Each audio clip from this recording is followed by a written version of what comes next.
'n baie hartlike goeie môre op hierdie nuwe môre vanoggend. Ek het nie regtig beplan om vandag 'n video daar buite te sit of 'n video daar buite te kry nie, maar laasnag gedurende die nag hier in die vroeë oggendure, toe het die Here Jeremia 8 vers 6 by my kom aflaai. En nou natuurlik, ek weet nie wat staan in Jeremia 8 vers 6 nie, en toe moes ek nou die woord nader sleep en ek moes bietjie gaan kyk wat staan in Jeremia 8 vers 6. En mense, kom ek sê gou vir julle, né, toe ek dit lees vir die eerste keer, toe sit sommer asof daar iemand my maag vat en my maag sommer so draai gee, né? En dis nie uit vrees uit nie, dis net uit 'n absolute wete en 'n bekommernis uit van, "Sjoe, dit sê vir my iets. Dit beteken iets, né?" So hierdie videoetjie, so gaan 'n kort video wees. Hy sluit eintlik aan by die video wat ek gemaak het op die 25ste van Junie van hierdie jaar. En ek gaan die link gaan ek vir jou onder in die description insit. So as jy Jeremia 8 vers 6 gaan lees, nou kom ek gaan lees dit gou vir jou. En dit is nou, ek wil eintlik by Jeremia 8 vers 4 begin. Kom ons gaan begin gou daar by Jeremia 8 vers 4. En dit is nou die Here wat met Jeremia praat, en die Here gee vir hom nou sekere goed, né? Jy moet vir hulle sê, so sê Yahweh, val iemand en staan nie weer op nie, draai een weg en erken nie en draai nie terug nie. Vers 5. Waarom dan het hierdie volk, Jerusalem, weggedraai in voortdurende afvalligheid? Hulle hou vas aan misleiding, hulle weier om terug te keer, né? Dis wat God vir Jeremia sê. Nou hoor vers 6, hoor Jeremia 8 vers 6, wat sê die Here hierso? Dis nou die Here aan die woord. Ek het geluister en gehoor. Hulle praat wat nie reg is nie. Geen mens het erken en berou oor sy boosheid nie. En sê, wat het ek gedoen? Elkeen slaan sy koers in, soos 'n perd wat in die geveg instorm. Nou kom ek sê gou vir julle vanoggend toe ek hierdie lees, né? Toe besef ek, die eerste gedagte, die eerste besef wat by my opgekom het, is dat jy weet, ons sê altyd God is genadig, God is lankmoedig, God is geduldig, God is liefde, en God is al daai dinge. Maar gaan lees bietjie daar deur Jesaja, gaan lees deur Jeremia, gaan lees deur Jesegiel. Jy kan eintlik van Rigters tot by Maleagi gaan lees. Dan gaan sien jy dat God bly sy profete stuur na die mense toe. Hy bly vir die mense waarsku om terug te keer na God toe. Hy bly die mense sê, maar keer terug, kom tot berou en keer terug na God toe, né? Sodat jy lewe sal hê. Hy stuur profete, hy stuur mense vir jare en na Israel toe, om vir Israel te waarsku om weg te draai van hulle sondes af, om terug te draai na God toe, né? Nie 'n lippe terugdraai nie, 'n harts terugdraai, 'n ware bekering, 'n ware terugdraai na God toe. En dan, wat sê die Israeliete die hele tyd? Ag, dit sal nooit oor ons kom nie. Ag, die Here is lankmoedig. Ag, die Here is liefdevol. Ag, die Here is genadig. Hierdie goed gaan nooit gebeur nie, né? En dan kom die valse profete ook nog en hulle profeteer so mooi in die lyn wat die mense graag wil hoor. Hulle wie hulle oortjies gestreel wil hê, né? En dan, my liewe boeties en sissies, dan kom daar 'n dag wat God se oordeel oor Israel gekom het, en dit het gekom soos 'n tsunami, onkeerbaar, 'n vloed. En dit bring verstrooiing, dit bring vernietiging, dit bring vuur, dit bring ballingskap, né? Dit bring totale vernietiging, want daar kom 'n dag wat God sê genoeg is genoeg. Daar kom 'n dag wat hy nie meer die aanhoudende sonde voor sy oë kan verdra nie, né? En dit voel vir my, toe ek hierdie lees vanoggend, hierdie Jeremia 8 vers 6, toe ek dit lees, toe kry ek daai selfde, ek wil sê openbaring, dat, weet jy wat, die Here het gepraat, en die Here het gepraat, en die Here het gepraat, en die mense stel nie belang nie. Die mense wil maar net nie hoor nie. Ons gaan nou maar aan met ons eie goed, ons eie tradisies, ons eie dinge, soos 'n perd, wat elkeen in sy eie rigting inspaander, né?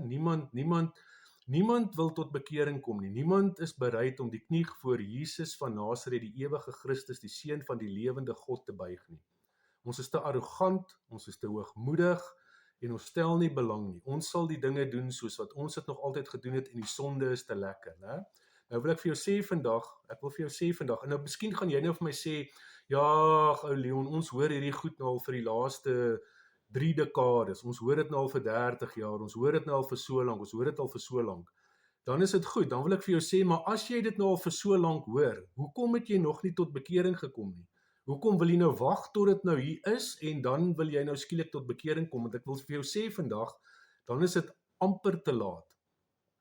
Dan het jy moeilikheid. As jy nou gaan wag tot op nommer 99.99, dan wil ek vir jou sê, die goed kom, die goed is op pad, en wanneer dit slaan soos 'n tsunami, wanneer die vernietiging en die bloedvergieting en die vuur kom, moenie dan kom en sê, ja, maar hierdie God is nie 'n God van liefde nie, want hy laat al hierdie goed toe oor ons, hy laat hierdie goed gebeur.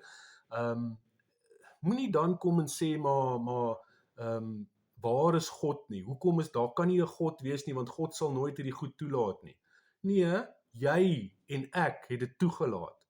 Ons het dit toegelaat, want God het 'n woord, hy het sy woord vir ons gegee, hy het die Heilige Gees vir ons gegee om ons te leer, en hy vra van ons om terug te draai. Dis al wat hy vra vir ons om terug te draai.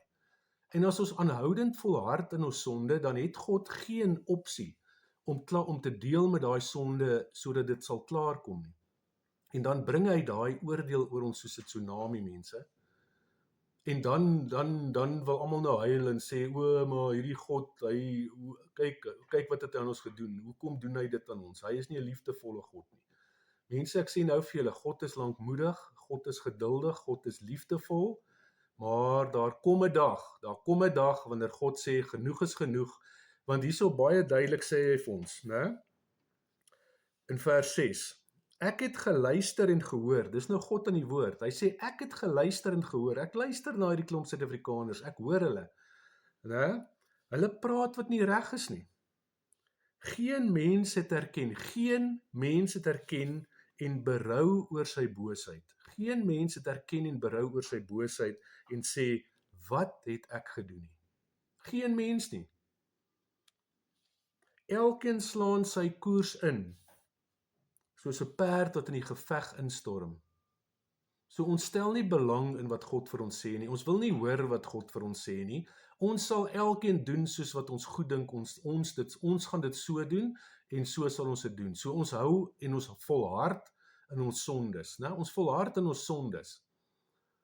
Die prostitusie, die diefstal, die tenderpreneurship, die verkrachtings, die misdaad, die oorspel, die troubreek, die egbreek, die bloedskande, die pedofilia, die homoseksualiteit, die dronkenskap, die dwelmmisbruik, die afgodery.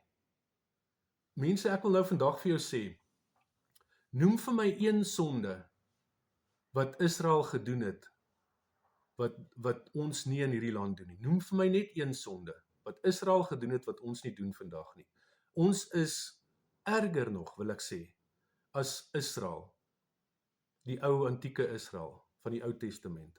Want ons doen meer as hulle. Ons vermenigvuldig ons sondes en ons weier om terug te keer, ons weier om tot berou te kom. Ons weier om vir Jesus van Nasaret, die ewige Christus, die seun van die lewende God, aan te neem as ons persoonlike verlosser en saligmaker.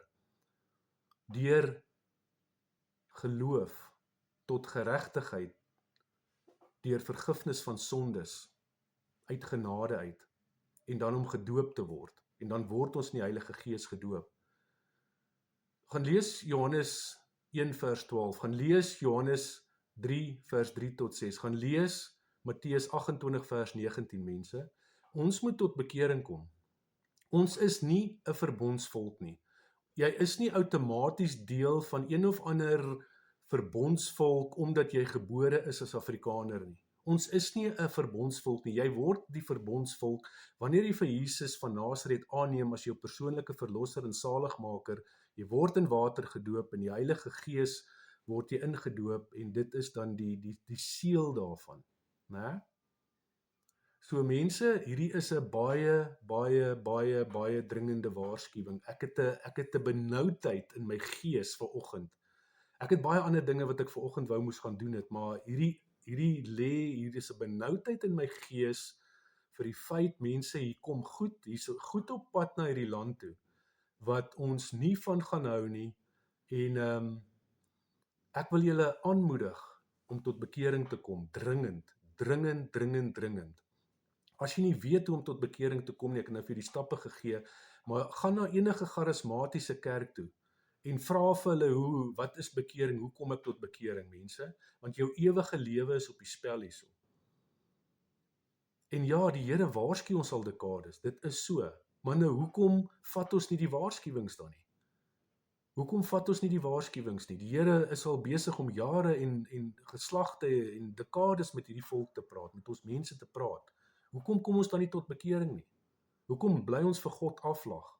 Hoe dink ek en jy gaan dit uitwerk vir ons op die einde van die dag as ons aanhoudend ons harte verhard en vir God aflag? Hoe dink jy gaan dit uitwerk vir ons? Hoe dink julle? Hoe dink julle mense? Dis reg mense, ek wil net hierdie boodskap afgelaai het vanoggend, so seën vir julle en asseblief kom tot bekering. Dankie.